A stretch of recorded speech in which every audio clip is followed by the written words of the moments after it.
Thank you for having me. अच्छा, ये euro bond का रिटर्न पाकिस्तान ने एक्सटेंड किया।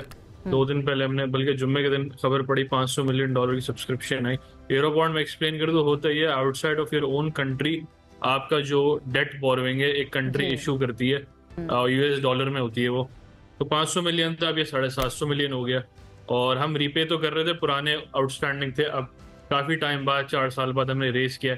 तो इसकी वजह से पाकिस्तान आजकल 2 हेडलाइंस में से, एक तो डिप्लोमेटिक एफर्ट जो कर रहा है, पोटेंशियल वेन्यू है पाकिस्तान पीस टॉक्स का, और अब ये euro bond issuance, international bond issuance बहुत बड़ी चीज होती है। और यील्ड भी पाकिस्तान की, यील्ड मतलब रिस्क प्रोफाइल ये जो पाकिस्तान अपने रोल प्ले कर रहा है, इसका बहुत बड़ा असर है कि लोग या इंटरनेशनल इन्वेस्टर जो है वो पाकिस्तान पर एतमाद कर रहे हैं इस बोरोइंग के लिए। जी बिल्कुल, यही मैं रिपीट कर रहा हूँ कि कोइंसिडेंट नहीं है, ये दोनों एक दूसरे को कॉम्प्लीमेंट कर रहे हैं चीजें। इसका मतलब पाकिस्तान ग्लोबल इन्वेस्टर्स की ट्रस्ट में है, और जब दो बड़ी parties in times of war Pakistan पे ट्रस्ट कर सकती हैं टू होस्ट द नेगोशिएशन, तो क्रेडिबिलिटी बता रही है कि वर्ल्ड स्टेज पे राइजिंग पे है। फाइनेंशियल क्रेडिबिलिटी और डिप्लोमेटिक क्रेडिबिलिटी दोनों कह सकते हैं। अच्छा, डिप्लोमेटिक क्रेडिबिलिटी और फाइनेंशियल क्रेडिबिलिटी की बात करें तो बिजनेस फोरफ्रंट पे होता है। जो यूरो बॉन्ड्स हैं उनकी प्राइस डायरेक्टली रिलेटेड होती है आपके मुल्क के अंदर इन्वेस्टर कॉन्फिडेंस किस तरह का है, तो इस बात को थोड़ा सा एलैबोरेट कर दें हमारे व्यूअर्स के लिए कि किस तरह से ये यूरो बॉन्ड्स, इनकी प्राइस में इंक्रीज डिक्रीज जो है वो हमारी इकोनॉमी पे रिफ्लेक्ट करता है।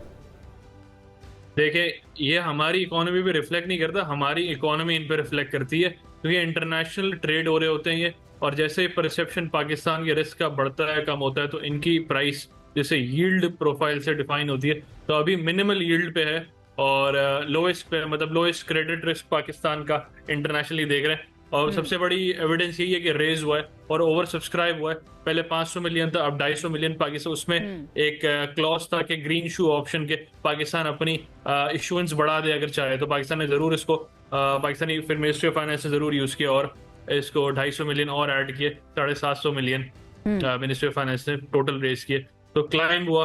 और ये ऑब्वियसली हमारे रिजर्व की हेल्प करेगा, और जो भी फॉरेन एक्सचेंज की चीजें हैं वहां पे ऐड हो गई। अच्छा, अगर हम लोग मिनिस्ट्री ऑफ फाइनेंस की बात करें और करंट डिसीजंस की बात करें, जिस तरह से पूरी दुनिया का बिजनेस इंपैक्ट हुआ है इस मिडल ईस्टर्न वॉर की वजह से, तो अभी यूरो बॉन्ड्स की प्राइस में जो फ्लक्चुएशन आई है, और हमें एक अदद बेहतरी का सिग्नल नजर आ रहा था कुछ अर्सा पहले तक। क्रिस्टिना जॉर्जीवा दूसरी साइड पे हमें बता रही हैं कि पूरी दुनिया को इस महंगाई के प्रॉब्लम में से निकलने में टाइम लग जाएगा। हम लोग as an economy here in South Asia, हम लोग किधर खड़े हैं इस वक्त? इकोनॉमी एज साउथ एशिया, तो ऑयल प्राइसेस की वजह से तो लगभग सारी इकोनॉमीज इन साउथ एशिया और यूरोप ही इम्पैक्टेड है, लेकिन हमारी स्टैंडिंग कदरे बेहतर है, क्योंकि except for the LNG supply disruption, fuel की कोई शॉर्टेज नहीं हुई ट्रांसपोर्ट की एक्टिविटी में। प्राइसेस तो हर जगह ही बढ़ी हैं, लेकिन इन्फ्लेशनरी इम्पैक्ट ये शॉर्ट टर्म के लिए लग रहा है और वापस नॉर्मलाइज हो जाएगा ऐसा लग रहा है। आईएमएफ की आपने बात की, आईएमएफ सारी दुनिया को असेस करता है, और आईएमएफ ने ड्यूली कहा था कि ये वॉर थोड़ी सी जीडीपी के परसेंटेज पॉइंट दुनिया के हिसाब से ले जाएगी, तो उसमें कोई दो राय नहीं है। अच्छा, आईएमएफ की जो एमडी है उनकी तरफ से अगर इस तरह की बात आ रही है कि इसके असरात जो हैं, महंगाई के असरात, चाहे जंग फौरी तौर पर ख़त्म हो भी जाए, जो महंगाई के असरात हैं वो लंबा अरसा तक चलेंगे, और ये अमेरिकन अवाम के लिए, वो बहुत ज़्यादा कहते हैं अमेरिकन इकॉनमी के लिए, तो ये सिर्फ अमेरिकन इकॉनमी को ही बहुत ज़्यादा हिट करेगा, अफेक्ट करेगा, या पाकिस्तानी इकॉनमी? क्योंकि अभी भी हम महसूस कर रहे हैं, आपने भी महसूस किया होगा कि सब चीज़ें बहुत ज़्यादा महंगी हो गई हैं। यहाँ पर भी उसी तरह से असरात रहेंगे, या फिर हम बहुत जल्दी कर्ब कर लेंगे इस इन्फ्लेशन को? देखिए, करेंसी हमने देखा पहली बार मतलब 3-4 साल के बाद 279 के नीचे ब्रेक हुई है, 278.9 पे आई है। तो करेंसी, हमारी करेंसी क्राइसिस के थ्रू नहीं जा रही, ये जो भी शॉक आ रहा है ये इंटरनेशनल की वजह से, हमारे अपने डूइंग नहीं है इसमें। सही है, तो जैसे ही उसका मतलब ये है, जैसे ही ऊपर गया उसी तरह से नीचे भी आएगा।